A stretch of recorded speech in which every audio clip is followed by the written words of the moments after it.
Hello everyone, welcome to the course Geotechnical Engineering. So in this module number 3 and lecture number 10, we will be discussing on the Rankins earth pressure theory. So in the previous lecture, we have understood the Rankins earth pressure theory for the active pressure case as well as the passive pressure case only when the ground surface is horizontal. So in this lecture, we will try to understand the same case of active as well as passive pressures when the surface is inclined. Okay? Let us now try to understand this Rankins theory in case of when the surface is inclined. So if you consider this as the retaining wall, okay, let us say this is the ground surface that is inclined at an angle of I to the horizontal.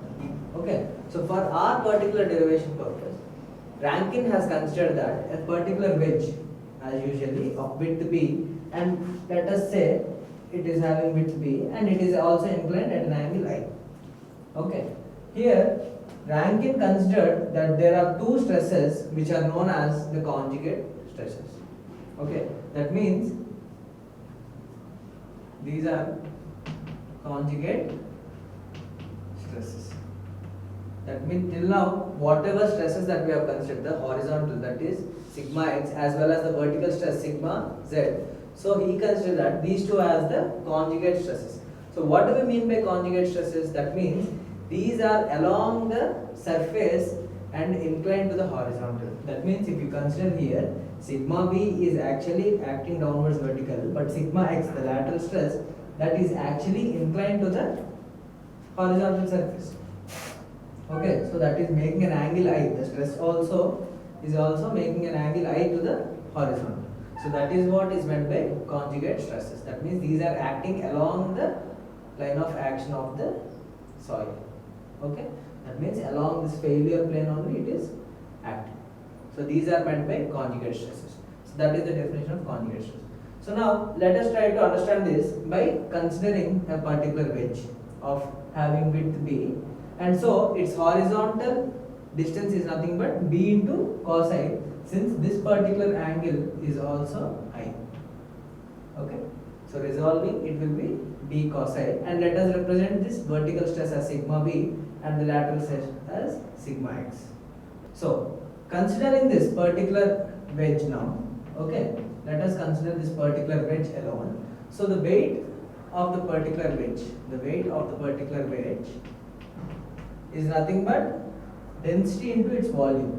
So what is the density of the soil? Let us say the density is gamma.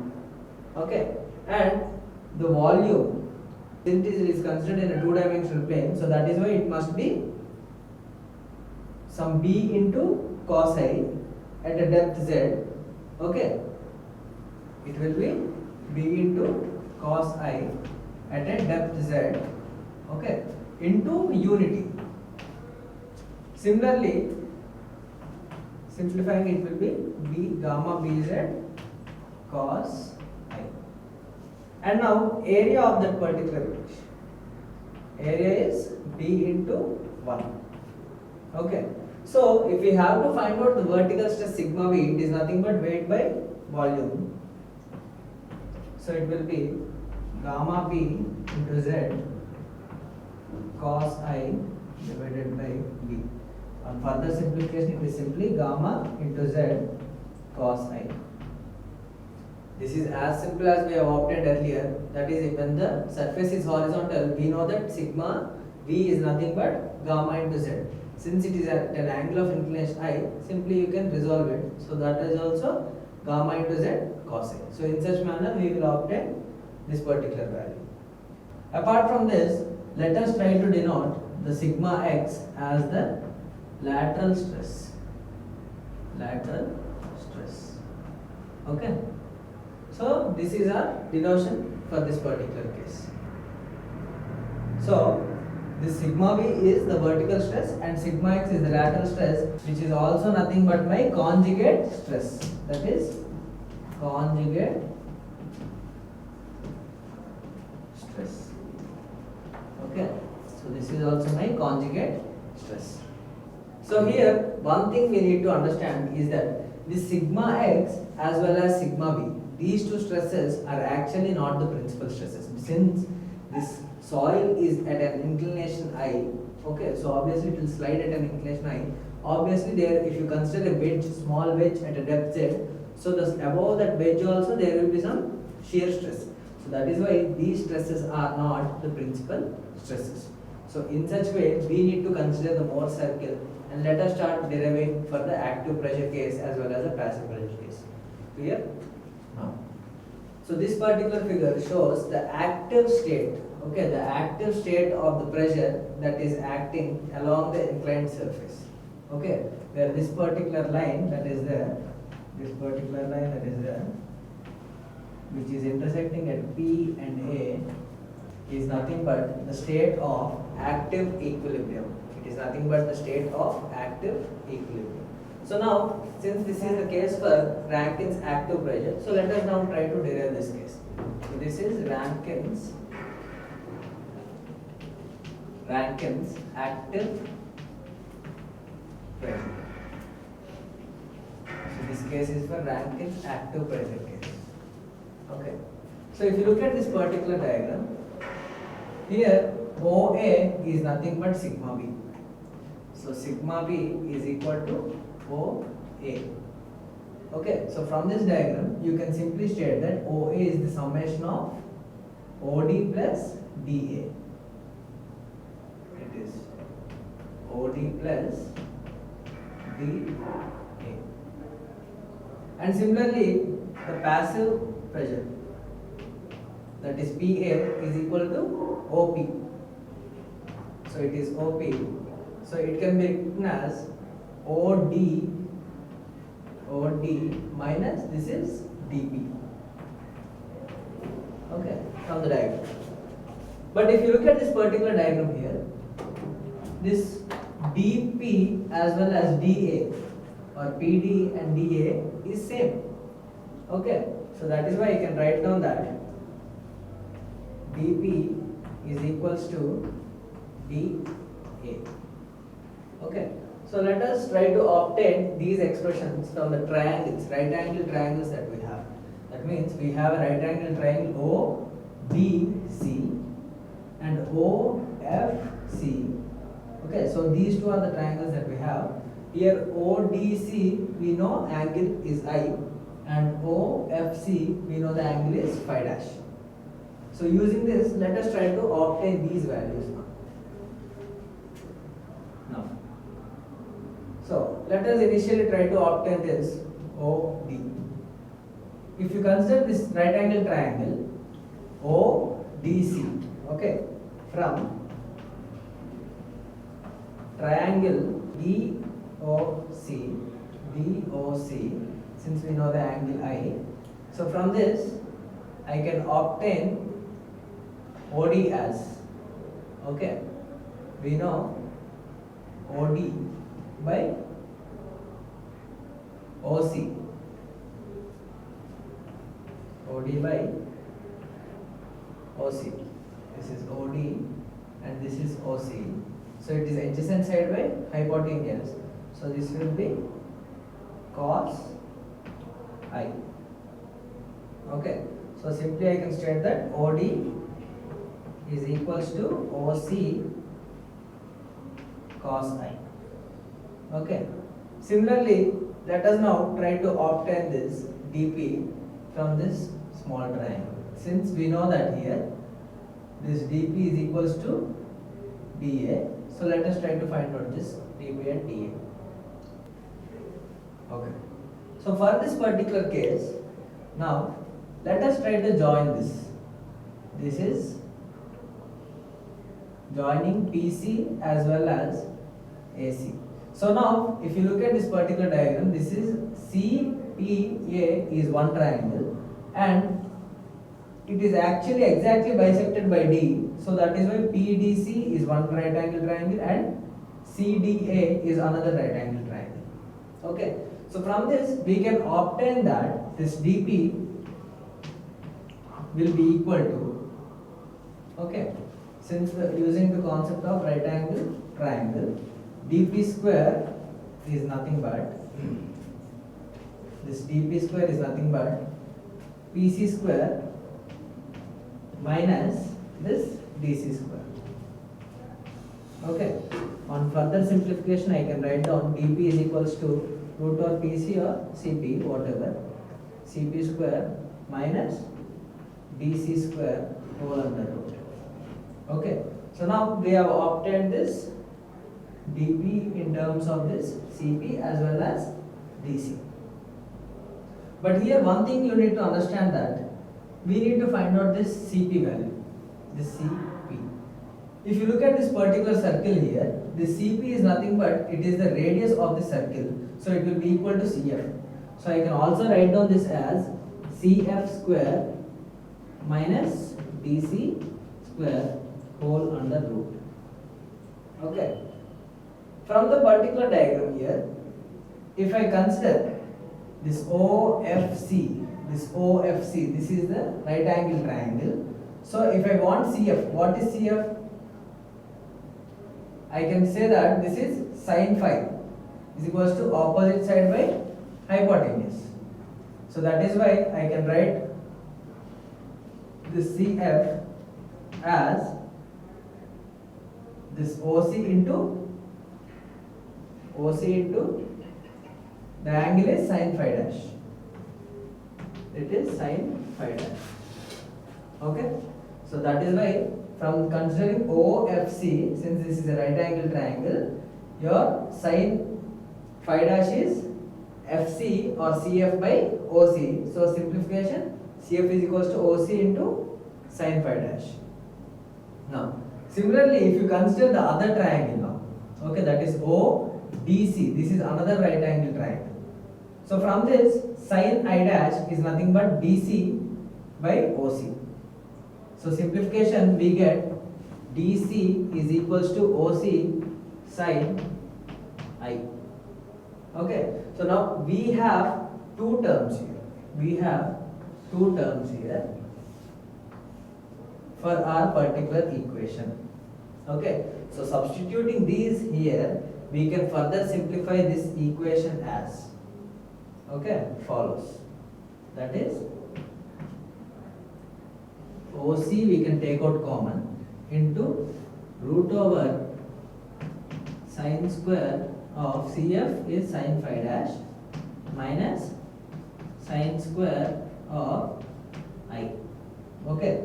So this is our equation number 1. So we have obtained dp. So we have obtained OD and dp. So in this equation, if we substitute, so we can obtain PA.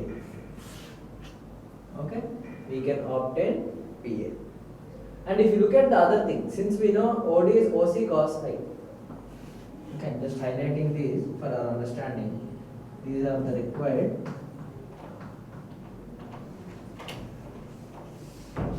Okay, these are the required entities here. So I know dp, OD, so I can get PA here.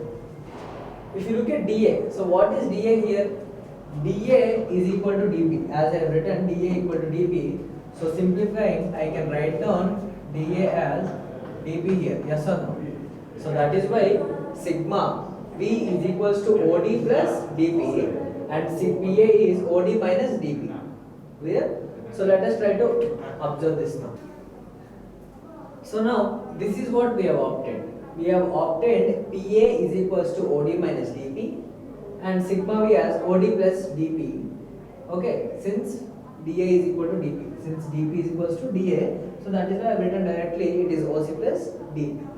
Now we have obtained that OD is equals to OC cos I and dp as OC into sin square phi dash minus sin square I. So this is what we have obtained. So substituting these in these equations, we can obtain that PA is equal to OD minus dp. So OD is here OC cos I minus dp is OC into root over sin square phi dash minus sin square I.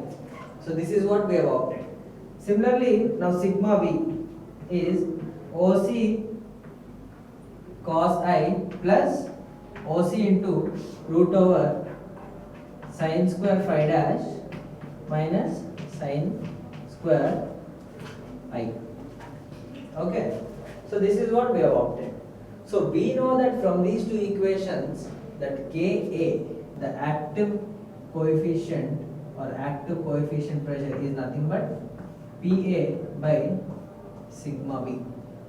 So substituting Pa and sigma V in this expression, we can finally obtain that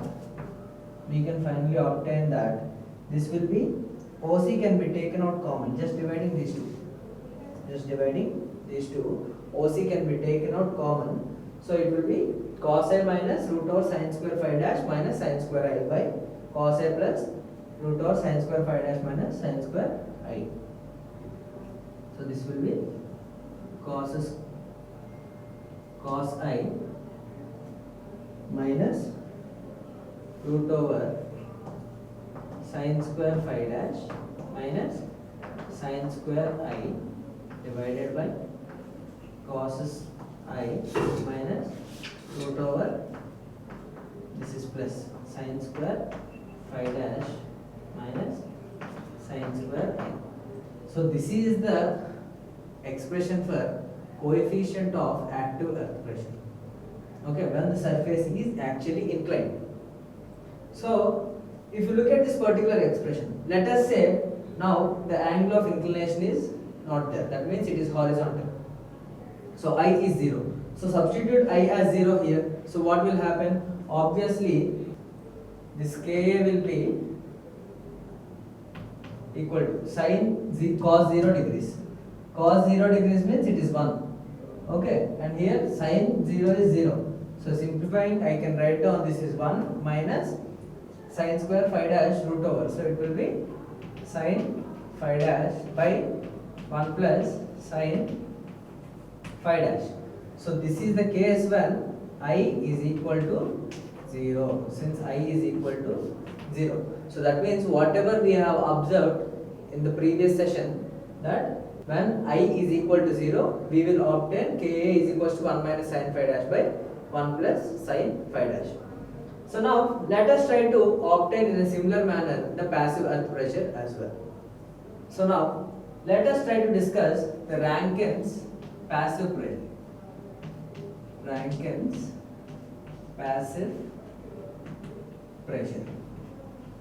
Okay. So here it was stated that, so unlike the previous case, the only thing that will be changing here, let us consider this as P and let us consider this as A. Okay, let us consider this point as A, that means it is at sigma V, and this is at point P, that is the passive pressure Vp. So if you look at this particular diagram, so what is sigma V? Sigma V is nothing but OA. Sigma V is OA. So upon further simplification, it is OD minus DA. OD minus DA.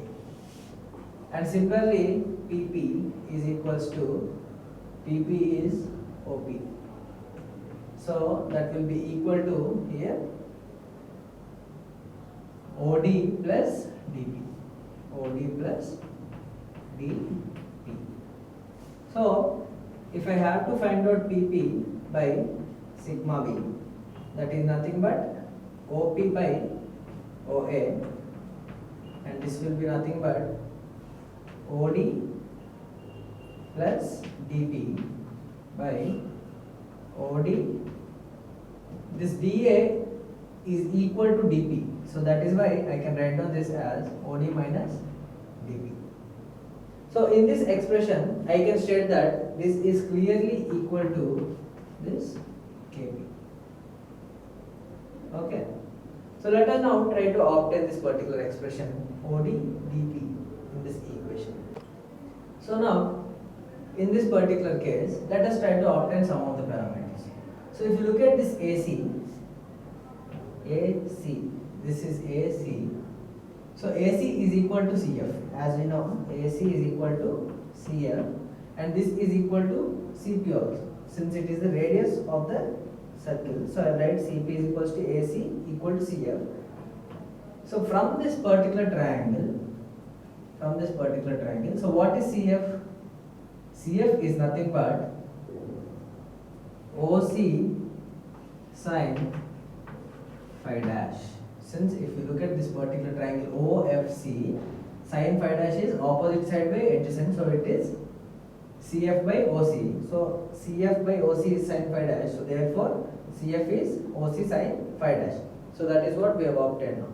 Later now let us try to look at this particular OD. Let us try to find out OD. So from the triangle ODC, OD is nothing but, since it is at an angle I, so I need to find out OD and in terms of OC. So it will be OC cos I. So let us try to find out this particular DC. So DC can be written as, from triangle ODC, it can be written as OC into sin I.